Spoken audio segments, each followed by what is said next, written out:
Annie Guthrie had built her life around loyalty, around showing up, around standing beside the people she believed in, even when the world started whispering things she didn't want to hear. She had seen Tommaso Cioni at his best, charming, ambitious, magnetic, the kind of person who walked into a room and somehow made it feel smaller just by filling it so completely. But nothing, not one single moment in their shared history, could have prepared her for the phone call that changed everything. The arrest came without warning. No slow build, no dramatic music cue in real life. Just cold, hard reality landing on her doorstep like a stone thrown through glass. Tommaso Cioni, the man she had publicly supported, privately championed, and personally defended, was in handcuffs, and the world was watching Annie's face for a reaction. What exactly did Tommaso do? Why were the authorities involved? And perhaps the most haunting question of all, how much did Annie actually know? Because here's the thing about public stories like this one. There's always the version that gets reported, and then there's the version that actually happened, the one that lives in the quiet corners of private conversations, in unanswered texts, in the long pauses before someone finally tells the truth. This is that version. Stay with us, because what unfolds next is far more complicated and far more human than any headline could ever capture. To understand why Annie Guthrie's reaction to Tommaso Cioni's arrest hit the internet like a shockwave, you first have to understand who Annie Guthrie actually is. She didn't arrive at the center of this story by accident. Annie is the kind of person who earns her place in every room she enters, thoughtful, measured, someone who chooses her words carefully, and her circle even more carefully. Those who know her describe a woman of quiet intensity, someone who doesn't perform emotion for an audience, which is precisely why, when her composure cracked in the aftermath of Tommaso's arrest, people paid attention. Annie grew up understanding what it meant to work for something. She didn't have the luxury of shortcuts. Every milestone came with a cost, late nights, difficult choices, moments where giving up would have been the easier, softer path. But Annie doesn't do easy. That much becomes clear the deeper you look into her story. She had crossed paths with Tommaso Cioni during a chapter in her life when everything felt like it was either building towards something or quietly falling apart. Tommaso, for his part, was already a figure people noticed. He carried a kind of restless energy, the sort that looks like confidence from a distance but feels up close, like something searching for an anchor. Their connection wasn't simple. It rarely is when driven, complicated people find themselves in each other's orbit. There was admiration. There was history. There were conversations that stretched past midnight and disagreements that lingered longer than either of them wanted to admit. Annie had invested in Tommaso, not just emotionally, but in the way you invest when you genuinely believe someone has the capacity to be more than the world expects of them. She had defended him to people who raised eyebrows. She had given him the benefit of the doubt in moments that, looking back, perhaps didn't deserve it. Not because she was naive. Annie Guthrie is many things, but naive is not one of them, but because loyalty to her means something real. And then came the arrest. Suddenly, every defense she had offered, every quiet conversation where she had vouched for his character, every moment she had chosen to look at the better version of Tommaso Cioni, all of it was now on public display, waiting to be judged. The internet doesn't offer grace periods. It doesn't wait for context.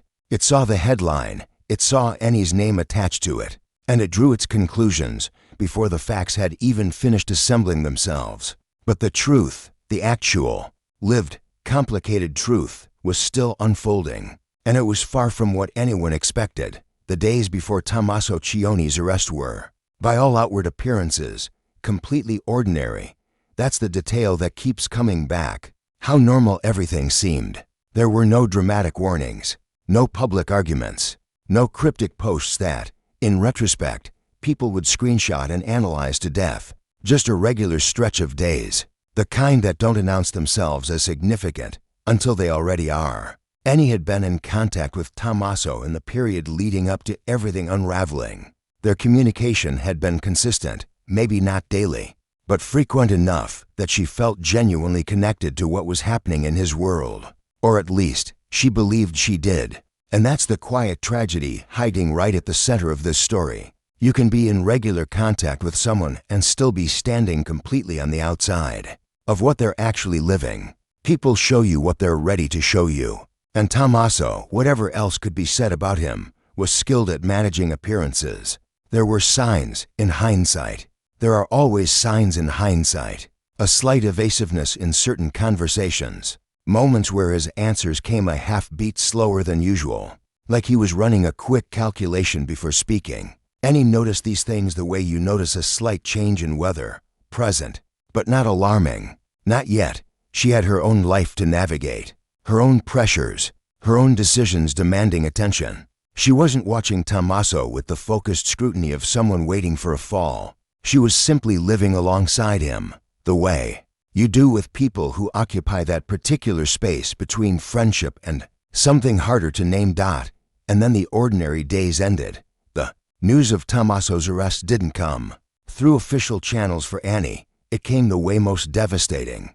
Information arrives in the modern age through a message, a screenshot, someone she knew forwarding something they had seen, with a single line of text that carried the weight of something enormous. She read it twice, then a third time, because the first read doesn't fully process something like that. Your brain, in an act of quiet self-protection, makes you reread it, makes you search for the alternate interpretation, the misunderstanding, the detail that explains why this isn't what it looks like. There was no alternate interpretation. Tommaso Cioni had been arrested. The details were sparse at first. They always are in those early, chaotic hours when information is still catching up to itself. But what was unmistakably clear was this: the situation was serious. This wasn't a misunderstanding that a single phone call would resolve. This was the kind of event that changes the shape of things permanently. Annie's immediate response, by accounts of those close to her, was not anger. It was not the loud, performative shock that the internet would perhaps have expected. It was something quieter, and in many ways more devastating, a stillness. The kind that settles over a person when something they quietly feared has finally arrived, and the only thing left to do is face it. What had Tommaso done? And more urgently, what did it mean for everything Annie had staked on believing in him? Here is where the story gets complicated. Here is where the easy narrative, the one where someone is simply a villain, and someone else is simply a victim, begins to dissolve. Because Tommaso Cioni's arrest wasn't just about a single incident. It was, as these things usually are, the visible surface of something that had been quietly building beneath for a long time. The details that emerged in the hours and days following painted a picture that was messy and human, and deeply uncomfortable, not because they were monstrous, but because they were achingly recognizable. Tommaso had been operating under pressure he hadn't been fully transparent about. Financial pressures, professional pressures, the kind of accumulated weight that quietly reshapes a person's decision-making, without them always realizing the degree to which it's happening. He had made choices that, in isolation, might have seemed manageable, even justifiable, but that had compounded over time into something that could no longer be contained. The arrest was the moment of containment. For Annie, learning the fuller picture was its own kind of disorientation, because it meant recalibrating, not just her understanding of what had happened, but her understanding of conversations she had already had, moments she had already lived through, reassigning meaning to things that had seemed so straightforward at the time. It is a particular kind of loss, discovering that the version of events you believed in was incomplete, not entirely false, that would almost be easier, but incomplete, shaded differently than you ever knew.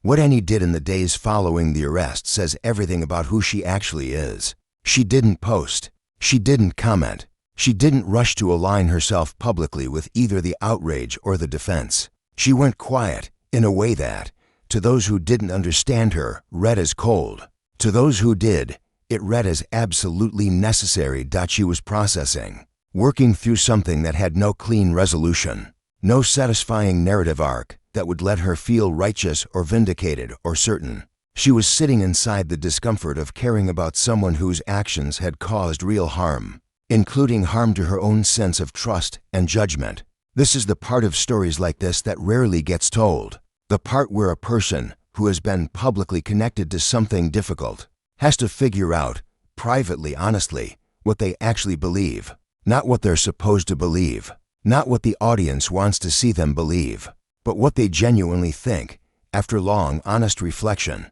And what Annie found, in that quiet space, was something nuanced, something that resisted the easy categories. She was not simply angry at Tommaso. She was not simply forgiving of him. She was holding something far more complex, grief for the version of him she had believed in, frustration at the deception, and underneath all of it, a question she kept returning to. What does it mean to believe in someone who hasn't yet become who you believed them to be? As the public conversation about Tommaso's arrest continued to build, the details began filling in, slowly, imperfectly, the way truth tends to surface when it has long been submerged. What became increasingly clear was that Tommaso had been facing a series of escalating pressures that he had chosen to navigate, alone, or at least without the full knowledge of the people closest to him. Whether that choice came from pride, from fear, from a misguided sense that he could manage his way out before anyone noticed, that question doesn't have a single clean answer. What it had produced, however, was a situation where the people who cared about him most were also the people most blindsided by what happened, any among them. There's something almost architectural about the way deception functions in relationships. It rarely announces itself. It builds in small increments, a half-truth here, an omission there, a conversation deflected just enough that the other person walks away satisfied, without ever actually getting a real answer. And then one day, the structure collapses, and everyone standing inside it has to make sense of the rubble. Annie had trusted the structure. She had no particular reason not to. And now she was standing in the rubble, trying to figure out which pieces were worth keeping, and which ones needed to be set aside permanently. What she did with that process would define not just her relationship with Tommaso, but her own deep understanding of herself, her instincts, her boundaries, and the true limits of her loyalty. Outside of Annie's private reckoning, the public narrative was doing exactly what public narratives always do. It was simplifying. Online spaces, by their very nature, are compression machines. They take complex, layered human situations and reduce them to hard positions. You are either defending Tommaso or condemning him. You are either believing Annie's shock was genuine or suggesting she must have known. There is no room, in the architecture of online discourse, for the honest answer, which is that most human situations are far too textured and too particular to survive compression. Annie, to her credit, refused to perform for the algorithm. Every day that passed without a statement from her was, in its own quiet way, a statement. It said, I am not going to let this moment define itself on your timeline. I am going to take the time this actually requires. Some people found that frustrating. Some found it suspicious. But for those who truly understood what she was navigating, it was one of the most honest things she could have done. Tommaso, for his part, was now dealing with consequences that existed far beyond public opinion. Legal processes are slow, grinding, indifferent to narrative. They do not care about your intentions or your circumstances or the context you would offer. If given the chance, they deal strictly in actions and outcomes. And Tommaso's actions had produced outcomes that would take considerable time to resolve. The full weight of what he was facing was, by all indications, landing on him in ways he hadn't fully anticipated. Reality, when it finally arrives, is rarely as manageable as the version you imagined. Months passed. The loudest voices online moved on to the next headline, as they always do. But for Annie, there was no moving on in the sense of forgetting. There was only moving forward, deliberately, carefully, with a clearer sense of what she was carrying and what she was consciously choosing to set down. She had done the work that this kind of experience genuinely demands. Not publicly, not performatively, but privately, honestly, in the way that actual growth happens. Not in front of an audience, but in the quiet spaces where you are only accountable to yourself. She had examined the nature of her connection to Tommaso, what it had given her, what it had cost her, what it had revealed about the ways she sometimes extends trust beyond, what the evidence fully supports, not out of blindness, but out of a genuine, deep-seated belief that people are capable of becoming better than their worst moments. That belief was tested by this experience, significantly tested. But what emerged on the other side of that testing was not cynicism. It was something harder and far more valuable. A more calibrated version of the same core conviction. The understanding that believing in people doesn't mean ignoring reality. It means holding space for their potential without ever sacrificing your own clarity about what is actually happening in front of you. That distinction between loyalty and self-betrayal is one that many people spend a lifetime trying to learn. Annie, through an experience she never asked for, had been forced to learn it ahead of schedule. As for Tommaso, the picture that slowly emerged over time was of a person beginning, carefully and painfully, to reckon with what had brought him to this point.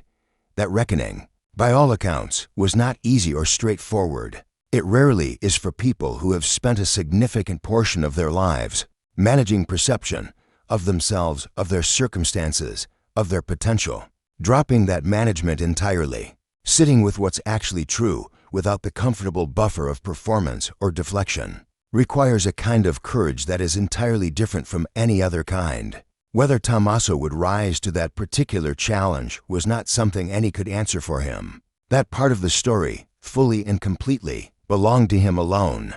What she could do, what she did do, was release herself from the responsibility of being the keeper of his narrative. She had cared for him, genuinely and without reservation. That care was real, and no outcome could ever retroactively make it false. But care, she had learned, is not the same as ownership. You can hold space for someone's journey without allowing that journey to permanently determine the shape of your own. She moved forward, quietly, consistently, with the kind of grace that never announces itself. She returned her focus to the things that had always been hers, her work, her values, the relationships built on a foundation she could actually see and touch and trust.